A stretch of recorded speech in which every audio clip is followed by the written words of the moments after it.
All right, I thought this was self-explanatory, but maybe I better say this. Talk to a lot of shop owners who are absolutely slammed with work. You talk to them about advertising and marketing, and they say, I don't need to do any advertising, I don't need to do any marketing. And then you start digging in to understand why they're slammed with work, and you find out they're the cheapest in the community. Okay? Being cheap, I guess you could call it a marketing strategy, but it's a very ineffective marketing strategy. I've seen a lot of business owners work themselves half to death trying to keep up with paying the bills and keep everything moving by being the cheapest in town. They don't realize that they're doing 2 times the amount of work as the other guys, just killing themselves trying to make it work, and they don't need to be doing that. Now, I'm not saying gouge your clients. I'm not saying charge a fortune to work on cars.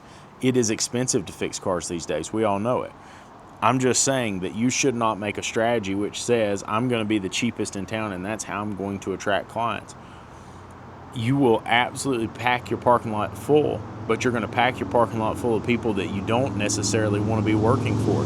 These are going to be people who complain about a lot of things. These are going to be people who it doesn't matter how much it is, it's too much money because they're already financially struggling. These are going to be people who fuss about everything that happens, and everything that goes wrong with that car after the fact is your fault because you were the last one who touched it. You know, we've always said that 90% of your problems come from 10% of your clients, and this is a great reason why. If you are packed full of these clients, your life is going to be substantially harder. Now, I'm not disparaging those clients. Those clients need somewhere to go to, and if that's the type of business you want to run, by all means, that's your business, right? You do what you want to do with it. I'm just warning you that if you are absolutely packed and you don't do any marketing, you don't do any advertising, and you're sitting here saying, hey, I can't pay my bills, you need to do some serious soul searching in the numbers to make sure that you're not the cheapest. Now, I talk to a lot of guys and they say, hey, I'm not the cheapest. I guarantee you, I'm more expensive than everybody else. And then you tell them, hey, take your wife's car, take somebody else's car, and get some work done on it somewhere else. And they come back and they say, oh my God, that's expensive. Exactly. You see, other shops will lie to you when you call and ask for a price, even people that you might consider friends.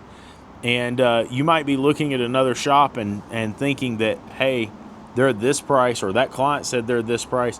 Clients lie too. They might be coming to you and telling you that to try and get a lower price.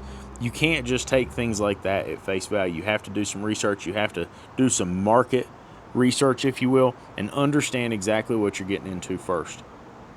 Just saying, the cheapest attracts the cheapest. And that ain't no way to live as a business owner.